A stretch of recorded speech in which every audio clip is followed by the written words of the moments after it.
This is going to be your full guide for Niv to Light in Pioneer, especially in preparation for the upcoming Regional Championship in Washington, D.C., which I will be participating in, and this is the deck choice that I will be playing for that event. I noticed there's not a lot of content coming out for Niv to Light, so I figured I would just share my expertise with this deck, whether you want to play it at that event or if you want to play in your local weeklies or even just in Magic Online. So in this video, it's going to be a long one, so buckle in for this one.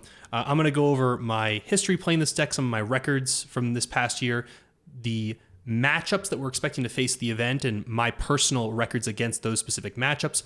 We're going to go through a lot of math. I got some spell math, mana math, Niv math. I'm going to go into my deck list, which is kind of what's in front of me right here is what I'm sort of working in right now.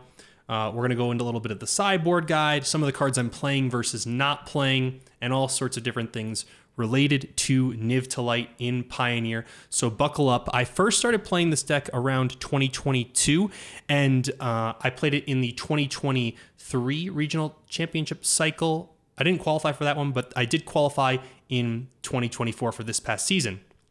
My record, my game win percentage record was quite good earlier this year with Niv Mizzet, which is why I played it on paper. I had a 63% online win rate over the course of a lot of games. This is my game win rate, not my match win rate with the deck.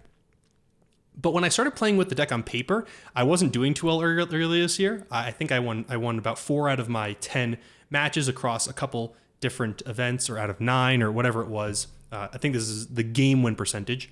Either way, I wasn't doing too well, and I actually qualified for this RC with a sweet Karuga Fires deck that I hadn't played much with, but kind of brought it to an event and just spiked out of nowhere. So I qualified with that deck, and I was actually considering playing that deck in the regional championship. I had a whole analysis tab where I was thinking between that and Niv, or Yorion Fires, or some other decks. I play a lot of these 5-color decks across formats. I played Domain in the previous regional championship. Of course, I play Amulet in Modern, and of course I'm playing Niv in Pioneer. So I have a lot of experience with these types of 5-color piles. So leading into this upcoming RC, I started playing Pioneer again online, and in August my record was reasonable at about a 50%. This is my game win percentage, about a 56% game win percentage. And in September we've been closer to about 51 post bans. I actually think the bans might have hurt Niv a little bit because we had decent matchups against Amalia and Rakdos Vamps, and since those matchups got torn away and there's a lot more aggro and blue-white control now, the meta is a little more hostile for the deck. Doesn't mean Niv's unplayable, but it's not as well positioned as it was previously. However, I still think it's serviceable enough, and I have so many reps with this deck that this is still the deck I'm going to choose for this event coming up. So I've been playing against a lot of different decks.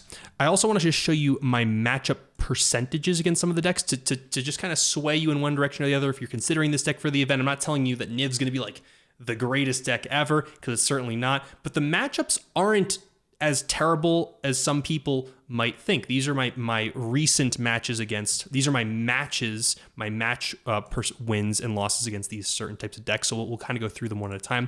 Phoenix, I've been pretty close with. This is a combination of paper and online results. Phoenix has been pretty 50-50 for me.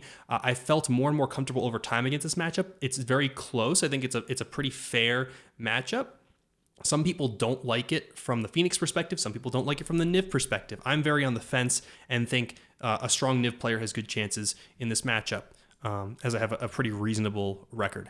Jun Sack is one of those that I started off actually struggling a little bit against because it's a newer deck, right, with the introduction of Yurgra in Bloomborough.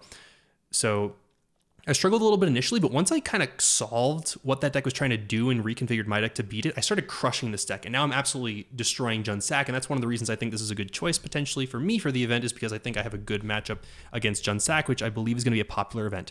The Rakdos Aggro matchup also isn't bad either. This is a very close matchup with pretty thin margins. I've messed up a lot in this matchup, and a lot of the games I've lost were clearly my fault, and I feel like I could have won if I played a little better.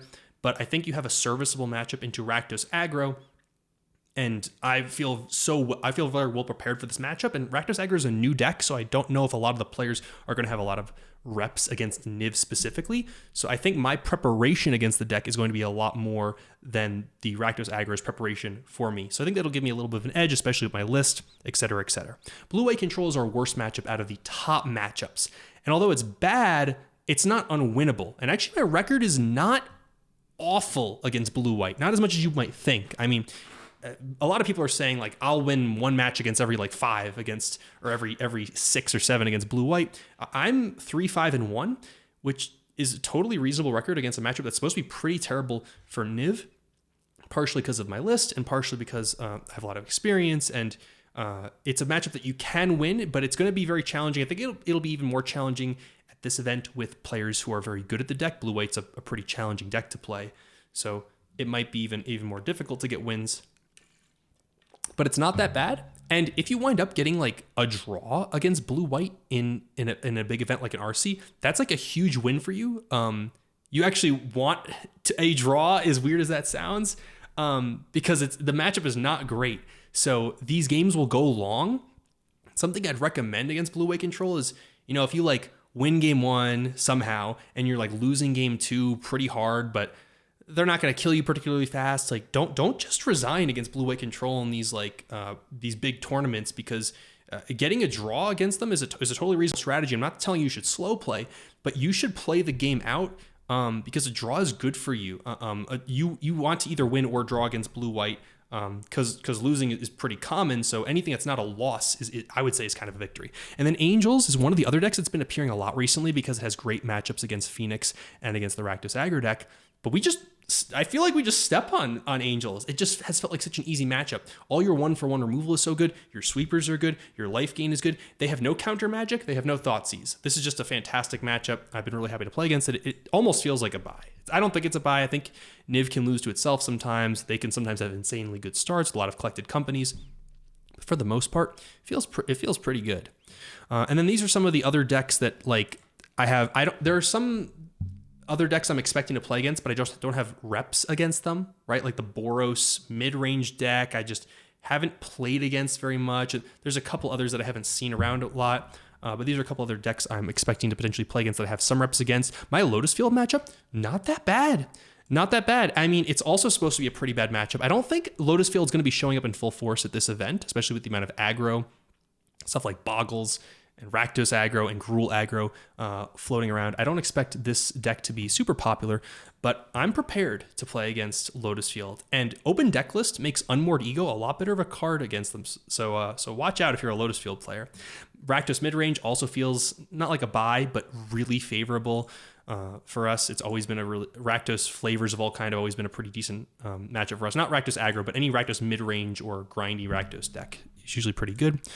The new Boros white control deck pile, whatever, just feels great for us too. I've only played it once, but it felt like I couldn't lose.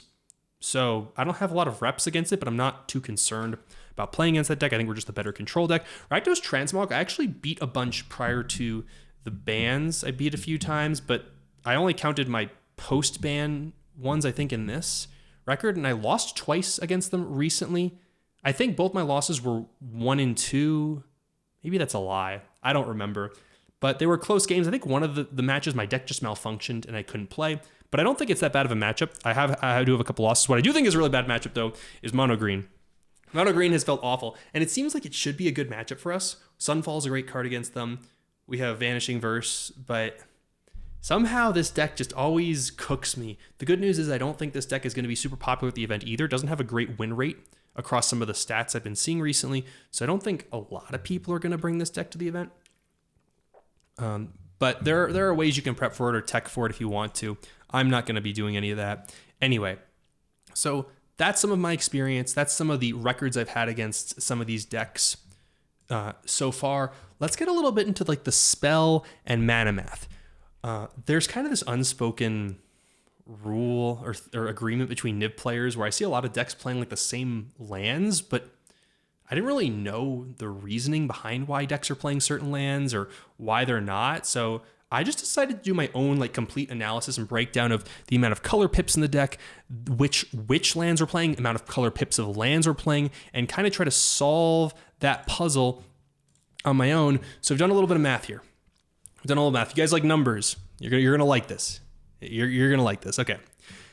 How many spells of each color do we play? And how many lands do we have that produce each color? Well, when we start by looking at the spell breakdown, we have 22 greens, pips of mana, of course. This is referring to pips of mana in the spells. 22 whites, 17 black, 15 red, and 10 blue. In addition to that, you can sort of count the Tybalt flip side, Valky God of Lies, as 1 red mana. Kind of, but you're never really casting it. It doesn't really matter too much. And Bring to Light, you do kind of want all your colors technically, although it only requires blue and green. So this is adding in Bring to Light and the Tybalt Cosmic Imposter numbers to that math. And you'll see actually white is the most prominent color when you include like Bring to Light. Otherwise it's even with green. Then we have black, red, and blue is really only needed for stuff like Omnath and Bring to Light. It's not really needed for too much else, and you don't often need blue until later in the game. This is sideboard plus companion, so just some other additional stuff that we're adding in here. I actually almost kind of forget the +3. I don't know why I put +3. I think this should be +2. Whatever. Adds a little bit more for white and for blue. So white actually needs a lot of pips. And then I also kind of looked at what spells require certain colors on turn 2 specifically, because this is also really important, because some colors have a lot of pips, like red has 20, but you only need red for 4 spells by turn 2. So there's just some important things to keep in mind. This is all important to keep in mind for how you're deciding what amount of lands you're going to play. Now, the lands I'm playing meet this criteria. Also, this by the way, this upper part, you guys can calculate this for yourself based on your deck. This isn't what I'm suggesting you play as far as your breakdown of different color pips. This is just what I counted for my specific list, and you might want to do the same for your list and do some similar type of analysis if you're playing a big event like this RC. As far as the actual pips in my mana base, I calculated this and have shifted it over time to meet the amount of pips I wanted for each color. So currently, my mana contains 15 green pips, 14 white, 13 red, 13 black, 13 red, and 9 blue. You may actually be noticing that white actually is a little bit more represented in Niv than green, technically, although green is an important color to help fix your mana with things like Caryatid and Ancient Cornucopia, and you want to be able to cast those to give you more sources of your other colors. Something to keep in mind. Another thing to keep in mind is the amount of land typings you have, and this is relevant for leyline binding. You would like to get domain as often as possible. Therefore, I'm okay shaving some from the higher number of colors of pips to play some amount of check lands to complement the deck. We'll get into which types of lands we're playing and why in a minute, but I was comfortable shaving a couple land types from green and white and even one from black and red because we had so many of them. So this is how many colors of mana you're getting from each source with just the duals and the triomes. You're also getting 5 additional pips from each one if you include the 4 fables and the 1 basic of each land type. So this is how many pips of each color you have, including all lands in your deck, not including Sylvan Caryatid or any copies of Ancient Cornucopia that you're playing. I believe it's the most important to have green, then white, then black and red, and then blue is the least important. You don't need it until much later, and you only ever really need 1 copy of blue. A lot of times it's actually more important to have a second copy of certain colors first, before even needing your first blue source. But anyways, so that's kind of like the math of it. And now how does this kind of relate to the lands I'm choosing? So there's those numbers I just showed you are the numbers I'm using for these lands here. Now we want to be deliberate in how we're picking our triomes and our shock lands. A lot of people are playing singleton copies of specific lands, sometimes 2 copies of certain lands, but I'm under a little bit of a different mindset where I'm trying to play the ones that are most effective at playing my 2-drop spells. In this format, especially post-ban, it's super important to be doing something early, especially representing some sort of interaction or removal early on in the game. So I want to be able to cast my 2-drops on turn 2 as consistently as possible. So I built my deck in a way that facilitates that. Let's see how that works here. Xander's Lounge and Zeotor's Proving Ground, which is kind of like functions similarly to Xander's Lounge in this case, works very nicely with Temple Garden. What you'll notice is that Temple Garden plus Xander's Lounge can cast any of our 2-drop spells. Vanishing Verse, Lightning Helix. It cannot do Molten Collapse. That's just a one of though. Abrupt Decay, Pillage the Bog, Up the Beanstalk, Sylvan Caryatid, and Leyline Binding all can be cast off of these combination of lands. And that's extremely important. What you'll also notice is Spar's Headquarters and Blood Crypt function the same. They can cast Vanishing Verse, Helix. Oh god, I just took a Helix out of my deck. Can I add that back in? Add 1 to deck. Okay, cool. Vanishing Verse, Lightning Helix, Decay, Pillage, Up the Beanstalk, and Leyline Binding can all be cast by these 2 together. So opening hands that have Spars plus Blood Crypt and opening hands that have Xander's or Zeotora's plus Temple Garden are both very strong hands. But what's even better is Temple Garden isn't just good with Xander's Lounge, Zeotora. It's also very good with Blood Crypt. So a hand that has Temple Garden plus Blood Crypt can also cast all of your 2-drop spells, sans Molten Collapse. We're not really optimizing for the Rakdos pairing as much because there's only one of them, but we are optimizing towards casting an Orzhov, a Boros, or a Golgari spell, as well as Leyline Binding Up the Beanstalk Caryatid on turn 2. In addition, Xander's Lounge and Spar's Headquarters facilitate Domain together and produce all 5 of your colors. And same with Spars plus Zeotoras. So when you have a Spars and a Xander's, you can play Spars turn 1 and hold up Leyline Binding on turn 2 and have all your colors. And these combinations of lands also all facilitate Domain for your Leyline Binding. Xander's and Temple, Spars and Blood Crypt. And actually Zeotoras and Temple also facilitates Domain if you shock in the Temple Garden on turn 2.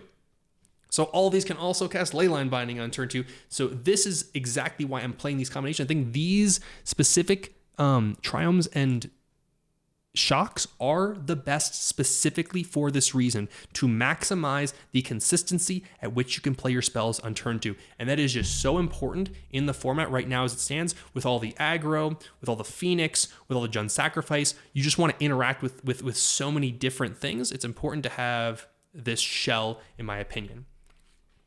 And the rest of this lands support these lands in such a way where they also try to facilitate playing a good turn 2 play. For example, Rafine's Tower and Stomping Ground. They can cast Lightning Helix on turn 2, Abrupt Decay, Pillage the Bog, Leyline Binding, Up the Beanstalk Caryatid. The only one they can't play is Vanishing Verse, but they can do everything else. Indatha and they also facilitate Domain. Indatha and Steam Vents facilitate Domain. This one's the least effective of the pairings, but they can still cast Lightning Helix and Beans and Binding and Caryatid. So they're still not terrible. And Jetmir's plus Godless Shrine also casts everything. It casts Verse, Helix. It even casts Molten Collapse, Abrupt Decay, Beans, and Binding and Caryatid. So a lot of these lands also just have good synergies kind of with each other. Like Godless Shrine's still pretty decent with Spar's Headquarters to cast a lot of different things. Right? Blood Crypt can work with Jetmir's Garden to cast a lot of things, for example. So a lot of them are interchangeable and work very well with each other. And then obviously, we're playing the Fabled Passage package with all of the basic lands. And I'm playing 3 check lands. The check lands are really nice as they also act like shock lands, but you don't have to pay life for them, which I think it's nice to have some amount of these. I was playing 2 and it was never an issue to have 2, so I bumped up to 3 and I'm still really happy with 3. You could probably even play 4 of these, honestly. I'm playing 3. I haven't had enough time to test with a 4th one, but 3 has been good for me. What's nice about a land like Clifftop Retreat is Clifftop Retreat checks off of every single Triumph and Shock in the deck. And Woodland checks on everything except for exactly Steam Vents. So these lands are almost always coming in untapped. You might be asking, well, Nick, what about the new lands that came out? The ones that make a color, and then if you have one of the 2 types, they tap for both colors. I forget what they're called, but the new lands that just came out in Duskmourn, I'm not playing those because I actually want the enemy color check lands as my lands that are coming in untapped. But more specifically, even if we did have the enemy color ones, I think these are better because you have to evaluate them on what the fail state is. So anytime you have one of the pips on Clifftop or Woodland, these are going to come in untapped. and the new duels are going to produce both colors. But what happens if you don't have that situation? Like, let's say you have a Woodland Cemetery and a Steam Vents and like a Fable in your opening hand. Well, the nice thing about Woodland is you can still play Woodland tapped on turn 1, and then turn 2 it's going to make both your colors. These new lands don't do that. They do come in untapped, but they don't make both colors. And I think making both colors, even if it comes in tapped on turn 1, which you're never really going to need to play this on turn 1 anyway, but in a situation where you do, you want to be able to use Woodland to facilitate like a turn 2 Beans by making green. So I think that's super important, and I think these are the best checks to have, at least for my conjunction of lands. Cool. You guys following along? Everyone's doing good. All right, we're gonna get into the spells here. Okay. Let's start with spells. This is my package of 2-mana removal, sans Pillage the Bog, but let's talk about these. I'm playing 4 Vanishing Verse. I think Vanishing Verse is the best removal spell in the deck. It hits so many things. It hits everything in Rakdos aggro.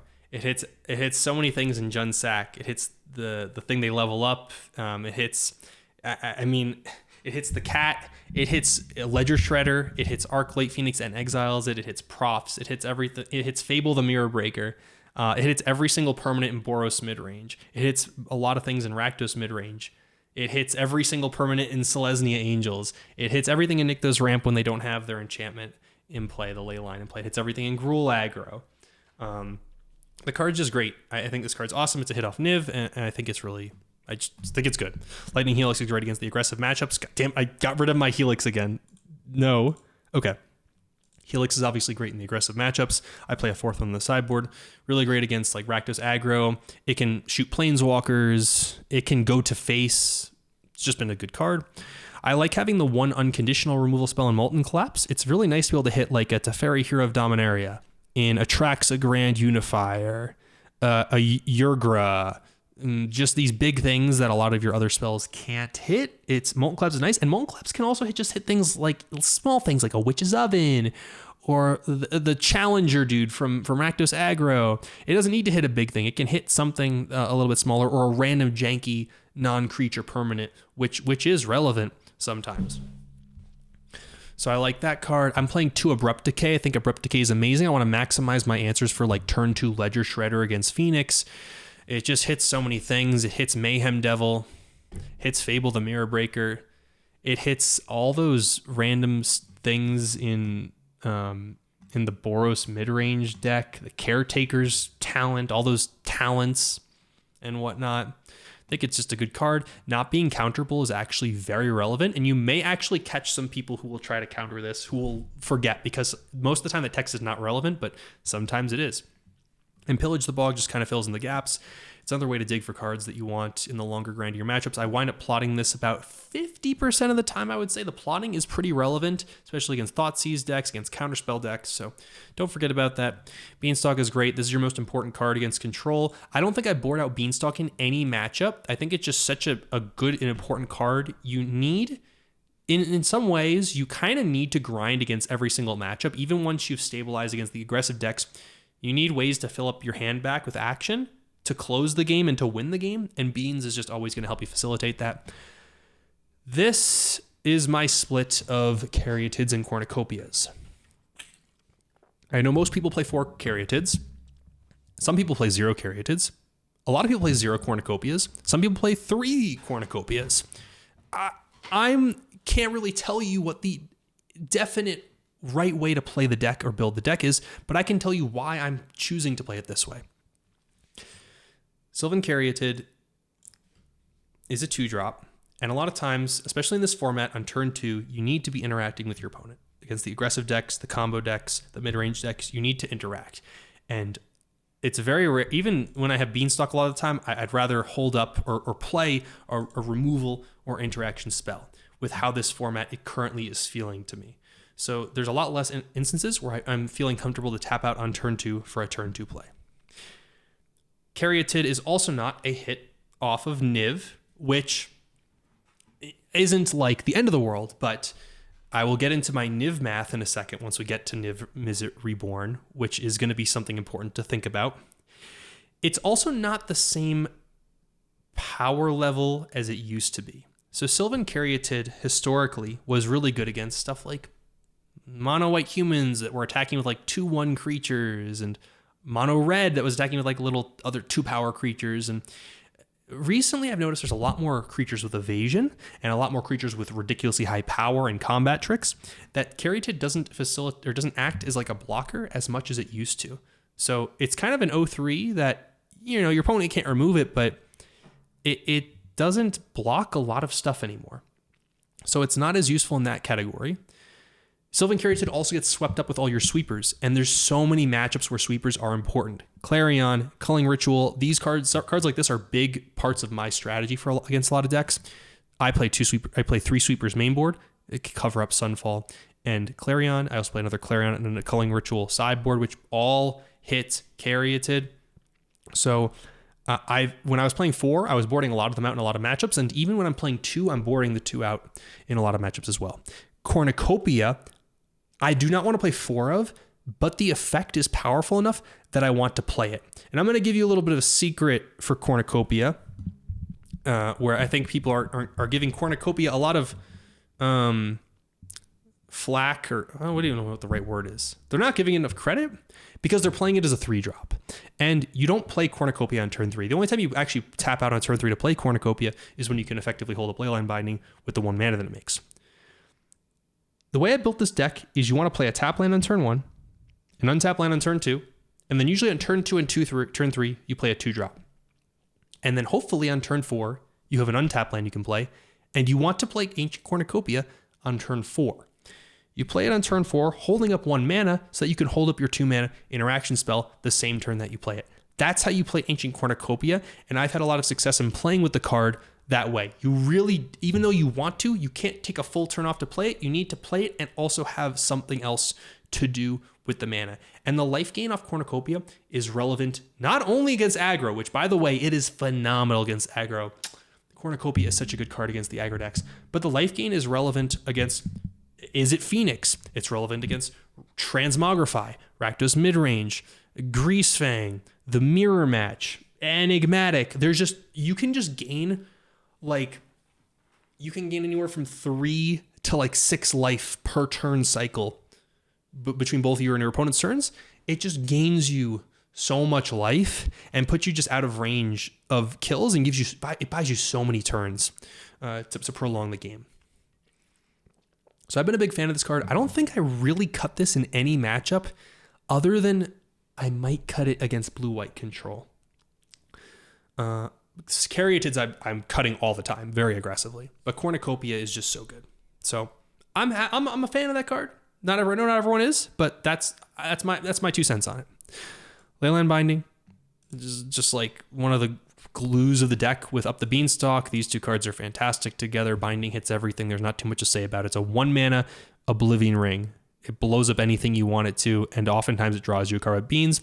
What a little play pattern I like to do with Leyline Binding is oftentimes early in the game, if I'm playing against a Fable deck, I will Binding the Fable token, and then I will later with Yorion blink the Leyline Binding to hit something else. So something to think about. Leyline Binding a Goblin Shaman token doesn't feel very good, but you will get value out of the Leyline later in the game. Okay, let's keep going up the curve. Fable the Mirror Breaker. This is a card I've considered cutting so many times. It's not a Niv hit. It's not a tutorable card. Not that you'd really ever want to tutor for it.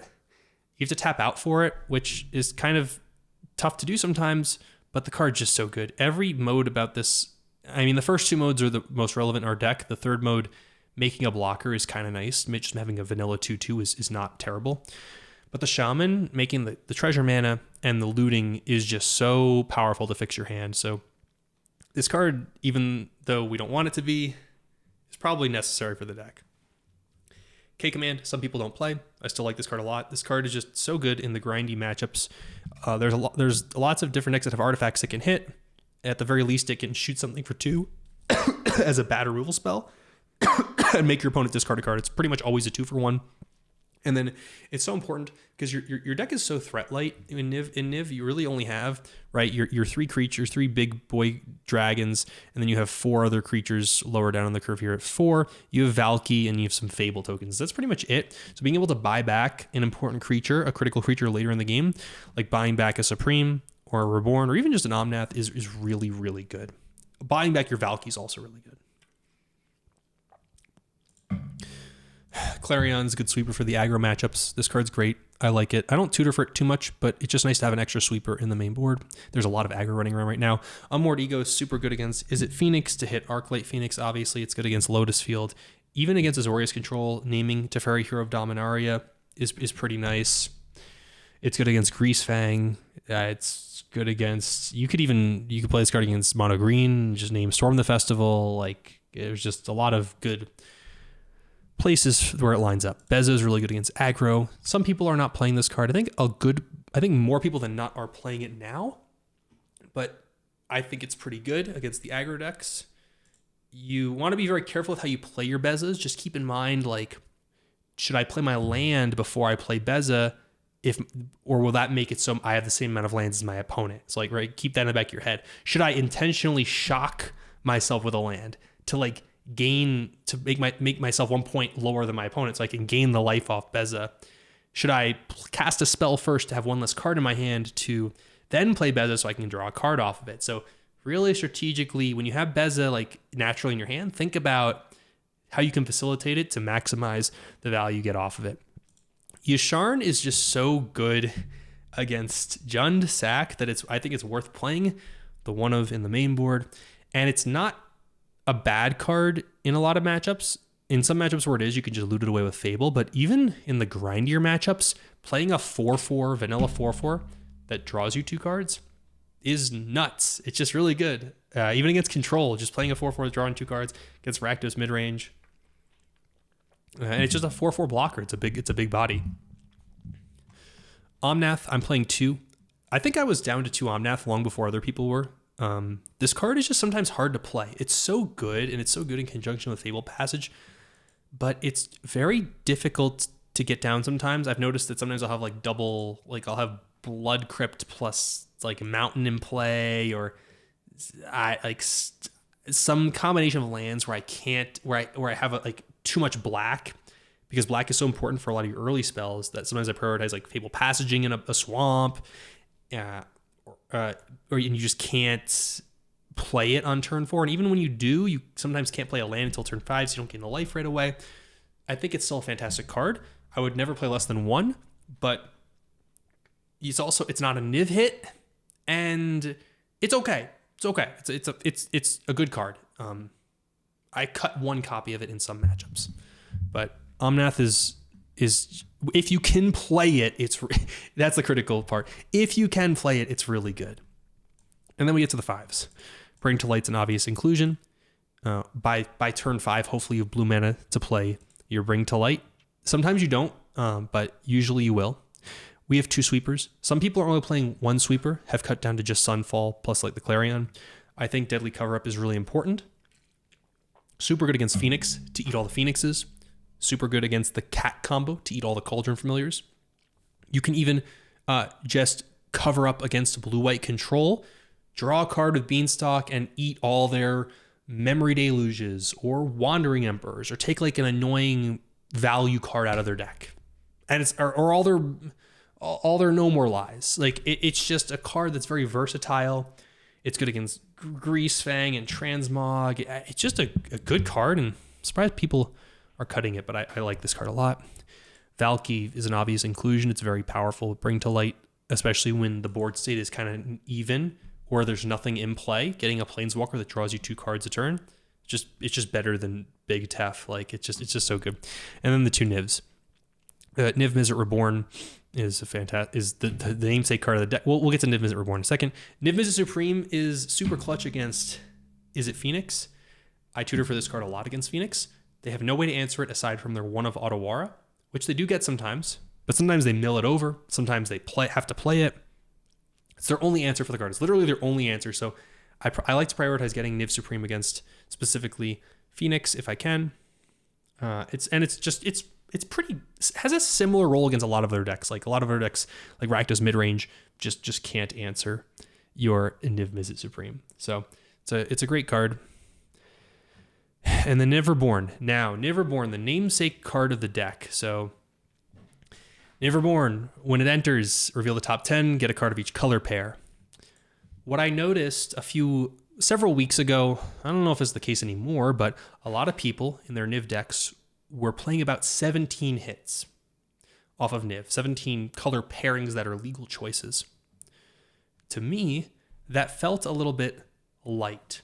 And I wanted to do some math to justify if I was going crazy or whatnot. So we did a little bit of math here, and based on the number of cards you have, there's different percentages for what you're going to hit. And I did this with a probability calculator without replacement, looking at an 80 card deck, assuming you haven't drawn no card. Just if you're looking at a full 80 card deck and you have X amount of hits. I know it's not a perfect analogy because you're going to draw cards sometimes, and you might mulligan to hands that have some multicolored cards, and you might bring to light and get another multicolored card before. It's not a perfect, but it's kind of an approximation of what you should expect to hit off of a Niv. And when you have 17 targets in your deck, what I noticed and what happened to me was happening to me a lot of times was I was missing a decent amount, and you miss almost 8% of the time when you have only 17 targets in your deck. I have since increased this amount. I have 20 hits in my deck, at least in my main deck, and I'm only missing about 4.6% of the time, which is almost half as much as I was whiffing previously. And what you'll also notice is it's not just missing cards. It's what is the probability of getting like 2 or 3 or more hits off of your Niv? And when you play, you'll notice that the percentages for getting 1 and 2 are quite high, also for 17 targets, whereas the percentages for getting 3 and 4 and stuff like that are much higher when you get 20 targets. So you're kind of improving your hit rate all across the board. You're improving the amount of time you're making it less often. You're going to get 0 hits, and more often you're going to get like 2, 3, 4, and 5 plus hits when you play more targets. And the critical takeaway I want you to get from here, if you don't remember anything else, is that if you have 17 hits in your deck, you're getting 2 or fewer cards 64% of the time. So almost 2/3 of the time, you are getting 2 or fewer cards. Once you up that number to 20 hits, you're only getting 2 or fewer hits about 52% of the time, which is about half. So half of the time with my 20 hits, I'm getting 3 or more cards. When you have 17 hits, you're only getting that 1 out of 3 times. So I'm getting 3 cards plus way more often, and I'm whiffing way less often. And when you take into account an event like Regional Championship DC, where you're going to be playing 9 rounds of Magic in day 1, and you're going to be casting Niv maybe approximately once per game. So let's say you're playing like maybe 25-ish games, casting Niv like 25 times. You're going to hit 0 a few of those times, and hitting 0 sucks. When you cast Niv, you want it to close the game. You want to get a good scoop of cards as many times as possible. So you want to have enough targets to make playing Niv worth it in your deck. Because it's not worth it when you're just getting like a single Helix off of Niv. You really want your Niv to draw 2, 3 more cards. And when I have 20 targets, like I said, so you're getting 20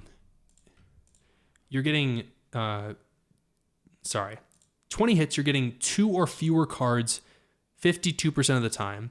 But even 30% of that is 2 hits.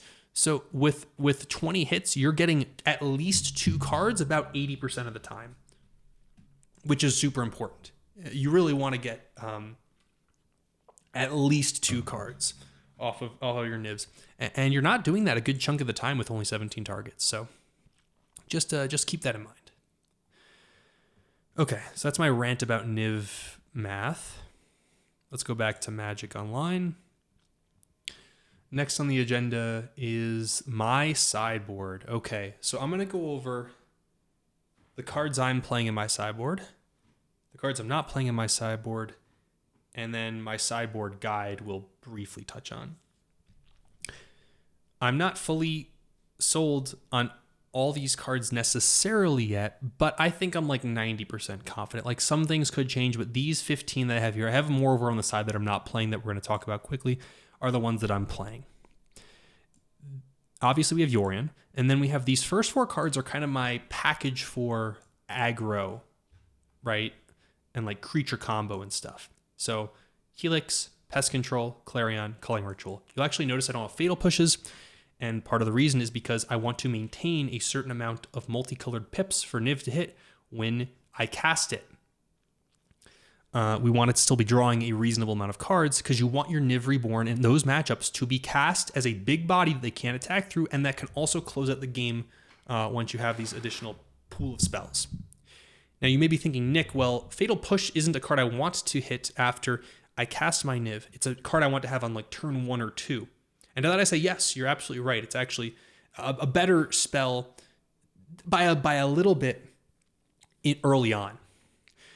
However, cards such as Pest Control and Lightning Helix are also still good to play on like turn 2. And again, my deck isn't really, the way I built my deck is I'm always playing a tap land on turn 1 and aiming to always play a spell on turn 2.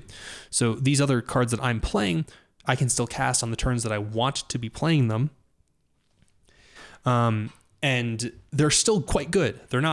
They might even be a little worse than Fatal Push, but I think the extra value you're getting by increasing your Niv hits and the extra value that these provide in other matchups like Pest Control, how good it is against stuff like Boggles and Jund Sack is worth the sacrifice for me. And I have not been struggling with the aggressive decks to the extent where I have felt Fatal Push is necessary to play in the deck.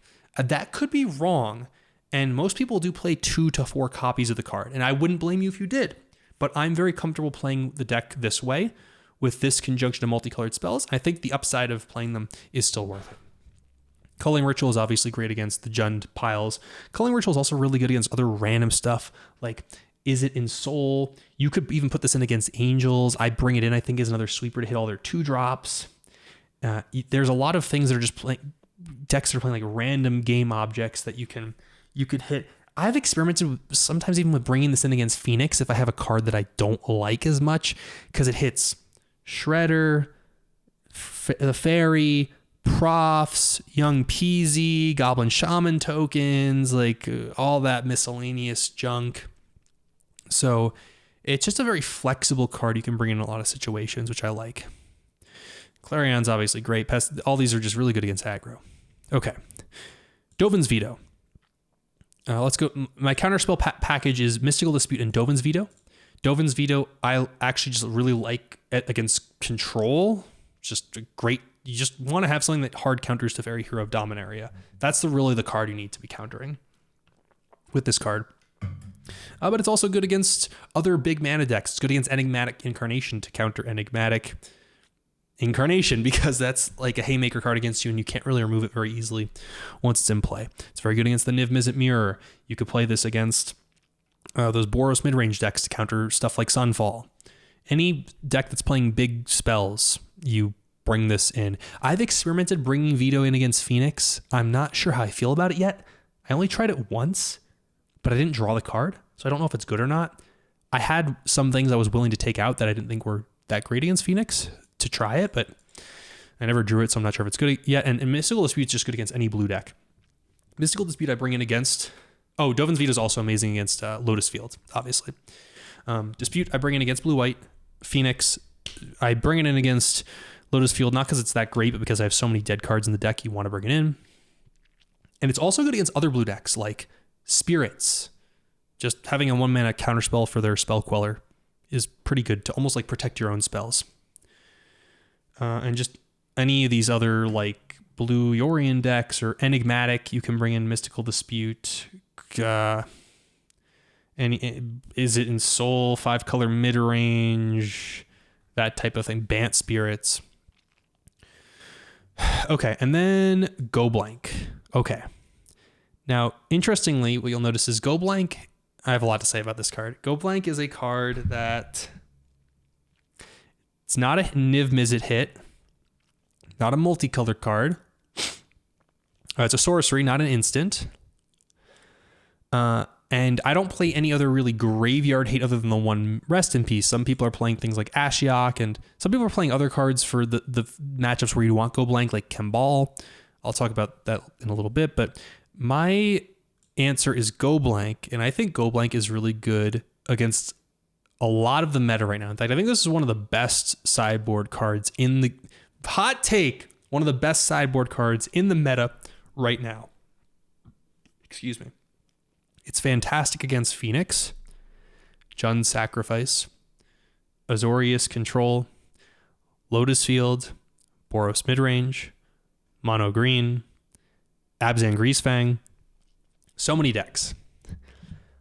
Against Phoenix specifically, I'm quite a fan of this card as it is a card that they cannot counter with Aether Gust, Disdainful Stroke, or Mystical Dispute.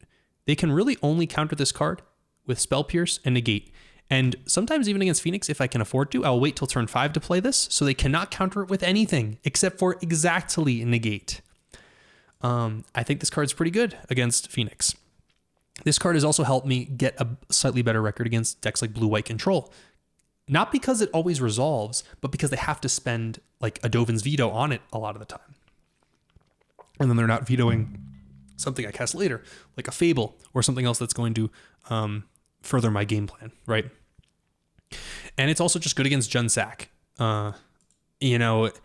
Getting a couple cards out of their hand and blanking their graveyard is pretty powerful. I've liked it a lot against them. Those matches will tend to go long, so I like Go Blank there. And not a lot of people play this card in Niv, so I don't think people are prepared to play against it, and it's just been good for me. I think this card is so strong that even though it's not a Niv hit, I am playing it. I like it better than Ashiok for graveyard hate. I'm not a big fan of Ashiok right now. Ashiok against Phoenix gets hit by Mystical Dispute, which I don't like. So I'm not really big on Ashiok, and they can also just kill the Ashiok with their creatures in play. So Go Blank's just like a one-time effect that's just really good against them. Turns off Cruise, and it's felt really good for me. And Kembal just dies to all their removal out of like a lot of the decks where we want to bring it in against.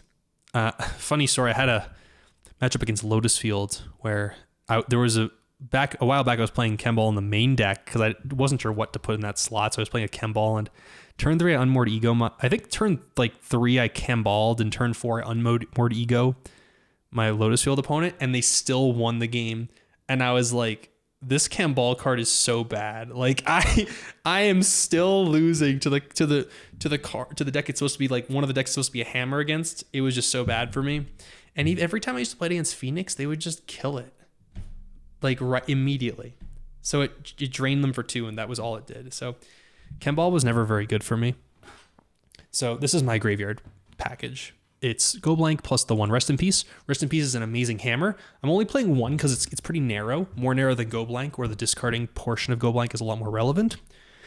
But Rest in Peace is just so good against Phoenix that I think it's worth playing at least 1. You could definitely play 2. It's also good against some other decks too, like Greasefang and stuff. But I think the 1 is fine because they have to respect it, and it's just so good when it resolves. You never want to draw more than 1, obviously. Buzz Crusher, I keep wanting to cut this card, but it's just so important against Lotus Field. Like, it's just a card you have to play because you don't have a good tutor target against Lotus Field.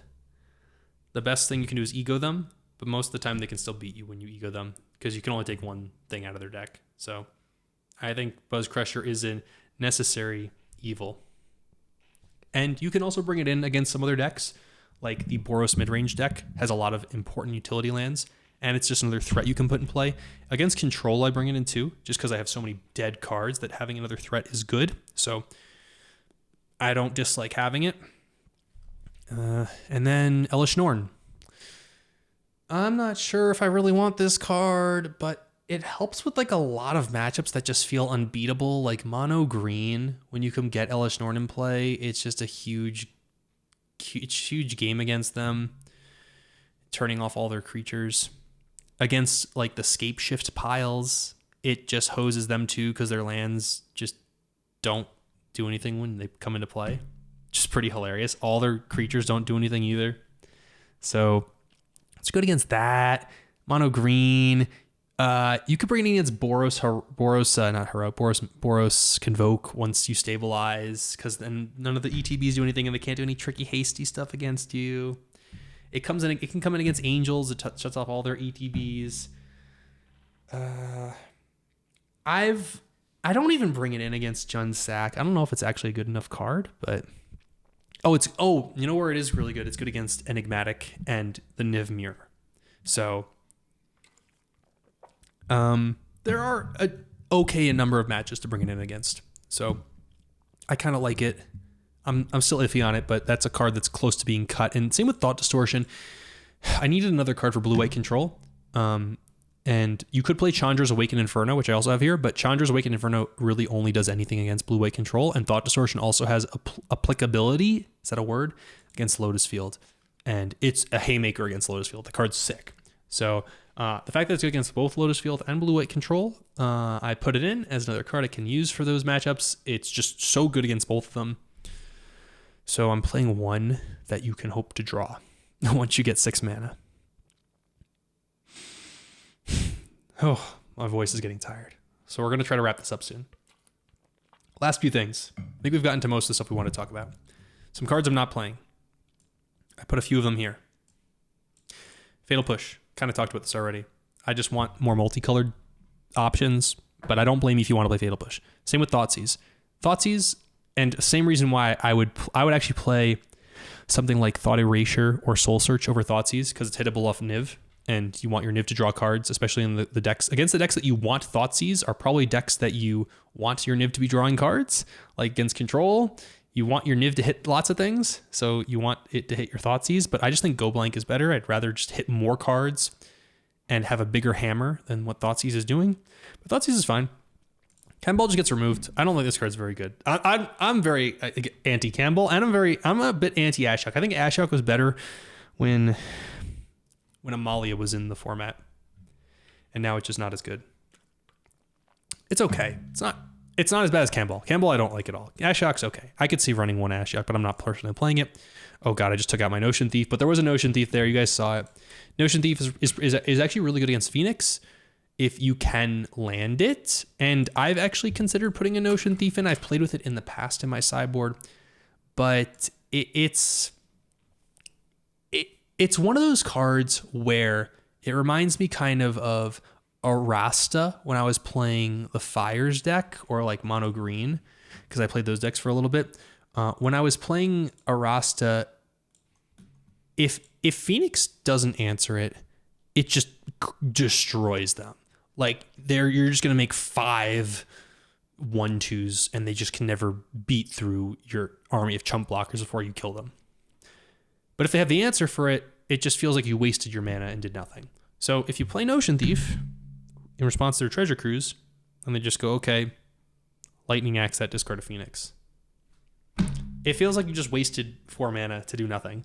And I think the base of a card like Go Blank, where it's either going to hit a counter spell out of their hand that's going to counter your Bring to Light later on, or do another powerful effect that's not as powerful but still good, is better than the base of your Notion Thief or your Kembal potentially just doing nothing. So just my opinion. I don't blame you if you disagree. That's just where I stand. Ravnica's War is a cool tech you could use against Mono Green that I saw Claudio playing. I think that's why he played this card, but Mono Green's not that prominent. When they have a Leyline of whatever that card's called in play, then you play this, you exile all their non-land permanents, which is pretty hilarious. So if you think there's going to be a lot of green at the event, you could play that card. Tolsimir is another good tutor target for aggro. I don't play it because I don't think it's necessary. I like to play it in the Kruga or Yorion Fires decks. The Yorion Fires, sorry, I think I said that incorrectly. The Yorion Fires decks, but not in Niv. Roxanne, some people are playing, but I have no idea what this card is meant for, so I don't play it. Casualties of War. This was really good when decks like Niv to Light were bigger, and playing this in the mirror match is like really good. Playing this against the Enigmatic Fires decks, also really good. But there's not too many other places where I want this. It was also kind of good against like the vampire types decks, which was nice, but Rakdos Vamp isn't as big, and even Rakdos Midrange isn't that big anymore. You can play it against blue-white control, but they just Dovins veto it, and you just traded way down on mana against them, which kind of sucks. So I don't think this card is that well positioned right now. And Chandra Awakened Inferno is just more narrow than Thought Distortion, in my opinion. So that's why I don't play it. Okay, my voice is getting tired. Here we go. I think the last thing I wanted to talk about is my sideboard guide. So I have a sideboard guide, which I know everyone always likes to see. Yay, sideboard guide.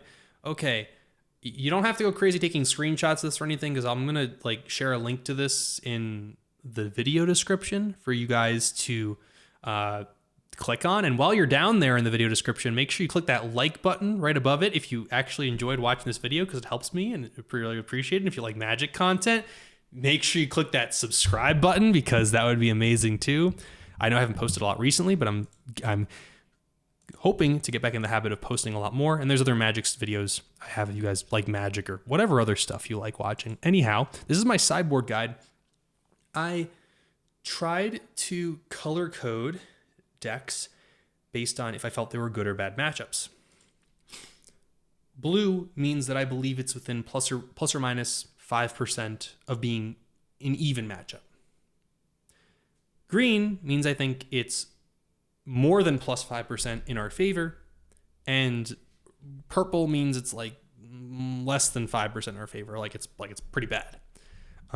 So I'm not gonna go through all of this, and I wouldn't like take this with a grain of salt, because I'm constantly updating this and trying new things. This is not my final. I'm gonna be working on this the next several days, so if you want to look at it again for the RC, you can look at it again.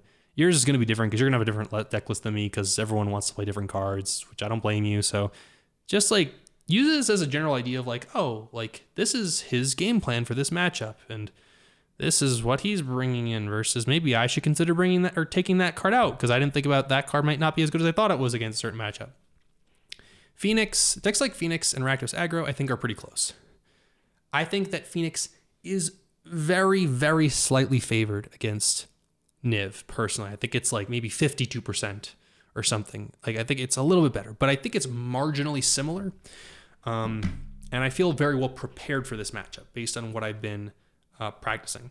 You'll notice here I only bring in 5 cards, but I think the 5 cards I'm bringing in are very impactful. And I do also want to test out more bringing in Dovin's Vetoes.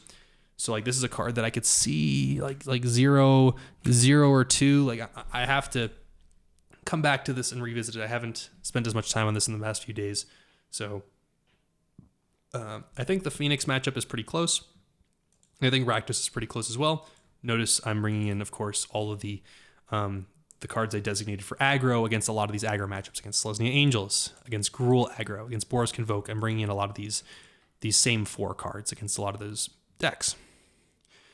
And what you'll also notice is I actually take out Caryatid in a lot of different matchups too. Maybe not so much, I guess, these ones, but there's more when you get over, like, look at all the, we're taking out Caryatid in a good chunk of matchups. I haven't gotten to fill and populate all this yet, so we're not there quite there yet. This is just we're still a work in progress. But I do take out Caryatid quite a bit. I take out Kolaghan's Command quite a bit. Mordigo comes out in a lot of matchups. Yasharn comes out, obviously, in a lot of matchups. Valkyrie actually comes out in a lot of matchups too. The Jund Sacrifice deck I think is very favored. I have a lot of cards for it, and even game 1 feels pretty decent for us, but games 2 and 3 just feel so good. You just have 2 sweepers that clean up all their game objects, or a good chunk of their game objects. You have Go Blank, which is really good against them. Clarion, or Rest in Peace as a Haymaker. I mean, we have a lot of good cards for that matchup. The one thing I will say that's scary in that matchup is Obnixilis. That's been the hardest card to deal with, but it's not terrible. Just remember that your Leyline Bindings will eat the token of Obnixilis, and then you can blink it later to eat the real one, or you can just like Abrupt Decay or Lightning Helix the real one. So do keep that in mind. Rakdos Aggro feels very close.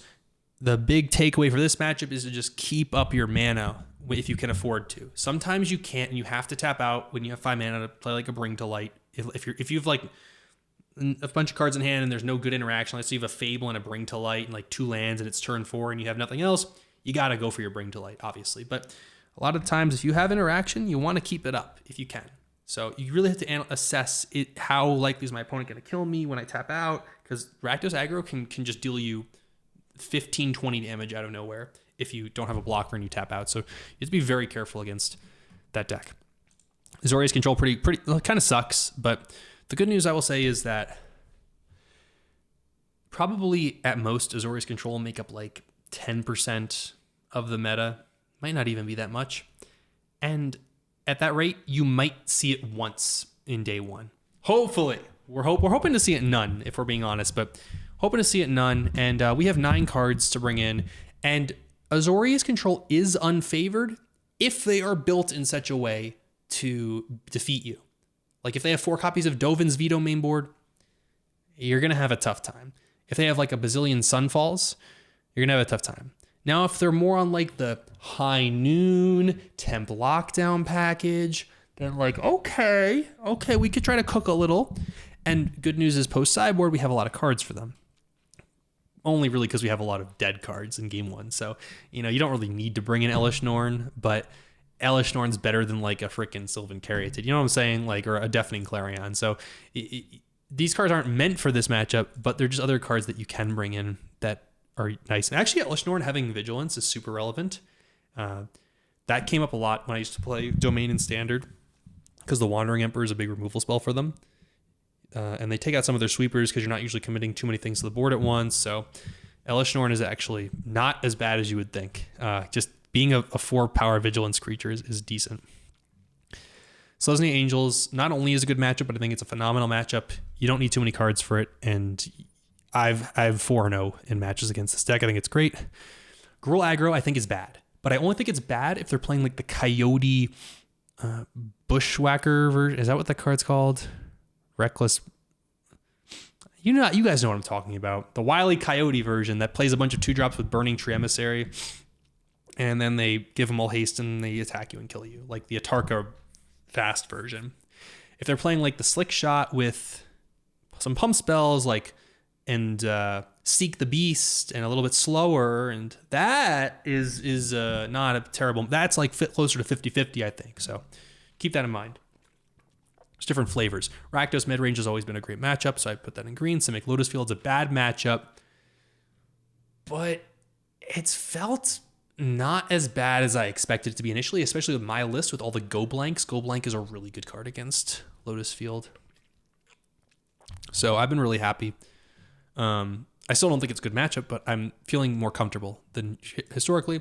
Boros, I haven't populated this yet. I think it's a good matchup, but I haven't populated the sideboard plan yet. I played against this deck like once, I think, and I just like hosed them. I don't think it's very good against us. I just think our cards line up so well against their cards. Boros Convoke I don't think is very good. They swarm the board very fast, and you have to kind of have a sweeper early to deal with it, or like some way to gain a bunch of life. So and you just can't really beat their nut hands, unfortunately, and they do get the nut hands quite a decent amount of time. So tough matchup, but one I don't expect to see a lot. I think the most popular flavor of aggro is these Rakdos aggro decks, which I'm more prepared for than like Gruul or Boros. Green Ramp sucks, but I don't think Green Ramp's going to be that popular. You want to bring in your Go Blanks, and you want to bring in your Elish Norn, because Elish Norn is just really good against them. The black discard deck, I've actually lost to a couple times recently, but I've been told it's good for Niv. So I'm just going to say it's even. I hate... This is one of my least favorite decks to play against. I don't think anyone likes playing in this deck, but it's there. You have to respect it. I have a game plan for it. Greasefang, I felt amazing against. I saw some people in the Niv Discord saying they kept getting stomped by Greasefang. I just can't... I don't know. I feel like this deck is just super good for us. I also put it the wrong shade of green, didn't I? Either way, I'll try to recolor this, but we just have so many instant speed answers to Greasefang. We have, at least in my list, I'm playing 2 Abrupt Decay. After sideboard, you have 4 Helixes. You have 4 Leyline Bindings. And if you know you're playing against Greasefang, it's even better because you can just mulligan to a hand that has an answer for Greasefang. And you just hold up your answer and you just don't tap out, and that's kind of it. Or you don't tap out until you can afford to. But even then, you still really you just don't tap out. It's kind of like the Rakdos aggro, except better because they're not trying to kill you on like turn 3 Well, they're trying to combo you on turn 3, but their combo is a lot easier to interact with. So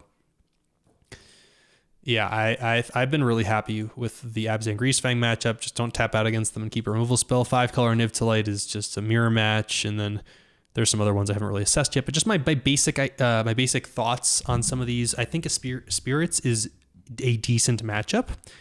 A lot of your removals instant speed, and they try to play a tempo game where they like play things on your turn, but you can just not play things on your turn.